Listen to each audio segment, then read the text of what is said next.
You're not taking a picture. You've got to take a picture. 2, 3.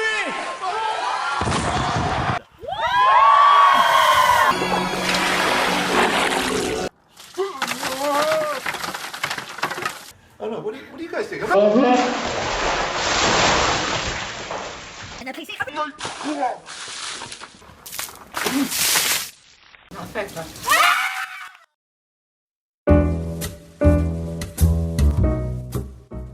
The Ice Bucket Challenge. The rules are simple. Record a video of yourself accepting the challenge and dump a bucket of ice water over your head. Afterwards, you nominate 3 or more people to participate in the challenge. In one variation, you donate $10 if you face the ice bucket, or donate $100 if you chickened out.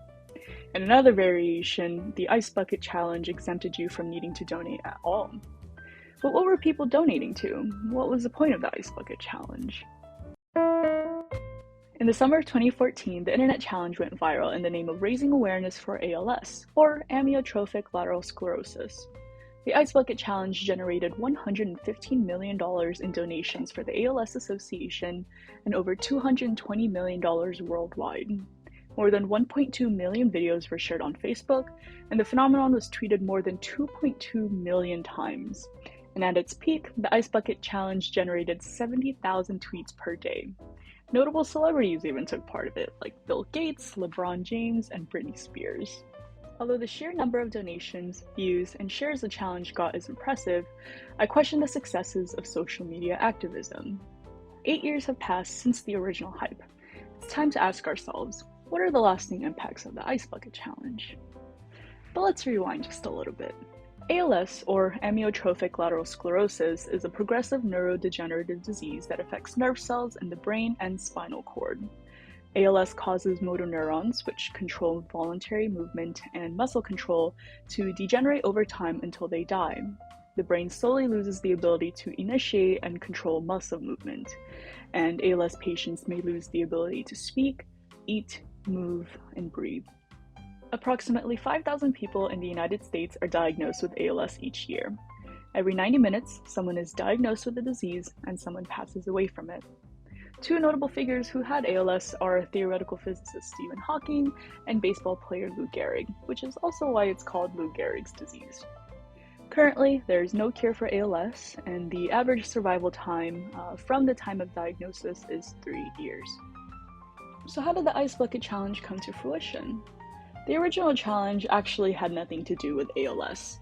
Nominees were encouraged to donate to charity, but they could select a charity of their choice. Chris Kennedy, the man shown in the video, selected ALS because a relative of his was suffering from the disease. He then nominated his wife's cousin, Jeanette Senersha, whose husband suffered from ALS. From there, it spread to Pete Frates, former captain of the Boston College baseball team, who also had ALS. And it snowballed until you had Kermit the Frog and Homer Simpson participating in the challenge. In an article with Time magazine, Kennedy said, "What started out as a small gesture to put a smile on Anthony's face and bring some awareness to this terrible disease has turned into a national phenomenon, and it is something we could never have dreamed of." And this small gesture turned into $220 million in donations, 1.4 million videos, and 2.2 million tweets.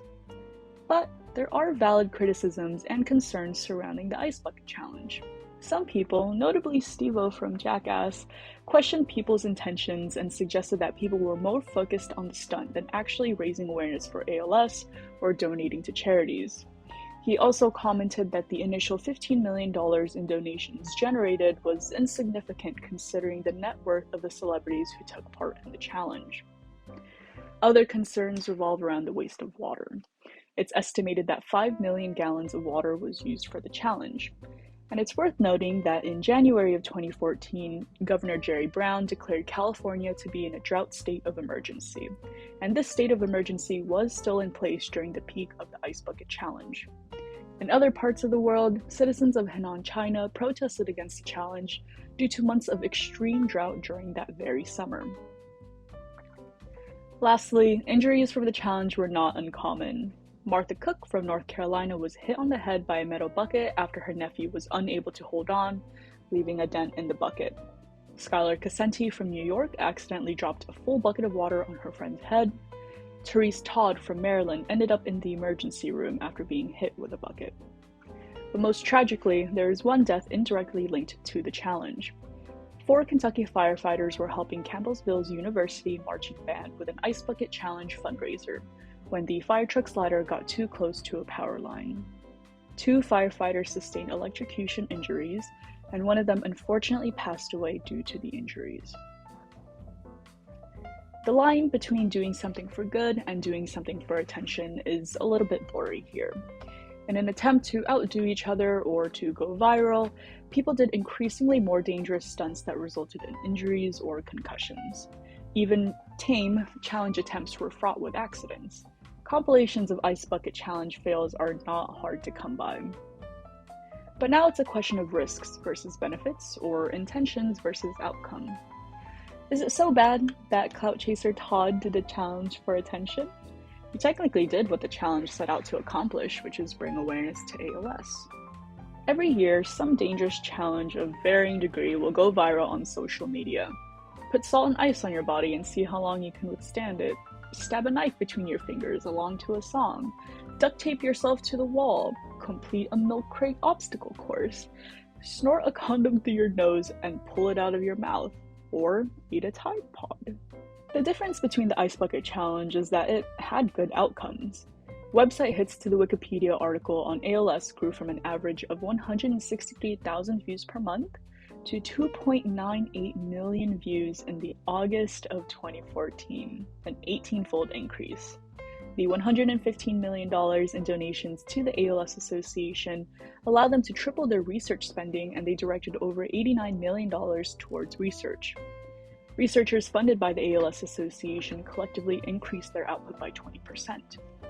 Funds from the challenge led to the discovery of 5 new disease-related genes and led to one of the largest ALS sequencing studies in the United States. Funds also helped to pay for new clinical trials and expanded the ALS Association's clinical network by 50%. And spending support of treatment centers and care initiatives increased by more than 600%. The impacts of the Ice Bucket Challenge depend on how you want to view it. You can take a more pessimistic approach and criticize the attention-seeking nature of the challenge. Or we can look at it more optimistically and remember a time where people across the world were united, dumping buckets of ice water over their head in the name of ALS. This level of participation in raising awareness about a disease and raising donations for research was unprecedented, and it has clearly benefited the world of ALS.